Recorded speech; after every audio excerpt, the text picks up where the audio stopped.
Hi everybody, welcome to my channel. This is Avnish Chawla and I am your compass in chaos. So in continuation to our previous discussion where we are talking about how we can de-stress ourselves, we talked about a very simple activity to create a to-do list for your day. जिसमें आप वो सारी activities note down करेंगे जो भी आपने आज पूरे दिन में जो है वो अकम्प्लिश करनी है. During the day you will review those activities and at the end of the day you will tick of कि आपने कौन कौन सी एक्टिविटीज जो है वो अकम्प्लिश कर ली है. Thanks to some of the suggestions from our viewers कि एक ऐसी प्रॉब्लम है जो कि हर कोई फेस करता है कि even after creating this to do list with the set of activities कुछ ऐसी चीजें होती हैं जो कि ऑल ऑफ अ सडन आ जाती हैं. मे बी अगर हम ऑफिस स्पेस में होते हैं तो मैनेजर ने कुछ काम और असाइन कर लिए जो कि हमने कभी प्लान भी नहीं किए थे, या हम घर पे होते हैं ऑन अ पर्सनल फ्रंट कुछ ऐसी चीजें आ जाती है अनफोर्सिंग सर्कमस्टेंसेस जो कि हमारी आउट ऑफ कंसिडरेशन होती है. तो अब इस तरह की सिचुएशन के साथ कैसे डील किया जाए जब हमें पता ही नहीं है कि कौन सी एक्टिविटीज हैं पर वो भी हमारी लिस्ट में शामिल हो गई हैं. And of course this also leads to our stress. 34th President of United States of America, Dwight Eisenhower, he provided a simple matrix, simple principle to deal this kind of situation. Eisenhower matrix कहती है कि अपनी सारी activities को आप 4 major categories के अंदर divide कीजिए. फर्स्ट कैटेगरी है urgent and important. Second category is urgent but not important.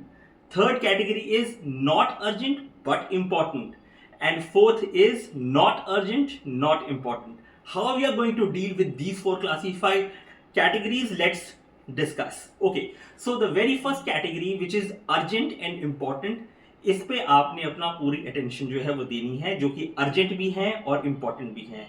ये एक्टिविटीज आपका टाइम भी लेंगी, आपका एफर्ट भी लेंगी, आपकी अटेंशन भी और आपकी कॉन्सेंट्रेशन भी. तो ऐसी एक्टिविटीज जो कि अर्जेंट है और इंपॉर्टेंट भी हैं इन पे आपने अपना पूरा फोकस रखना है. Number 1 highest priority.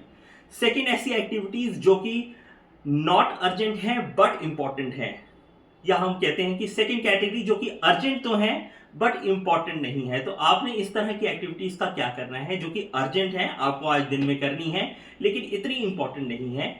इस तरह के टास्क, इस तरह की एक्टिविटीज को आपको डेलीगेट करना है. अपने रिसोर्सेज के साथ, अपने टीम के साथ आपको बात करनी है कि इस तरह के जो टास्क हैं जो अर्जेंट हैं आपको अकम्प्लिश करने हैं बट इंपॉर्टेंट नहीं है, उनको डेलीगेट कीजिए.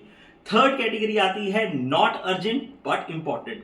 तो इस तरह की कैटेगरी जो कि अर्जेंट नहीं है पर इंपॉर्टेंट है, आपको इस तरह की एक्टिविटीज को शेड्यूल करना है टुवर्ड्स अ लेटर डेट, जहां आप लगते हो maybe by end of this week, by early next week, by early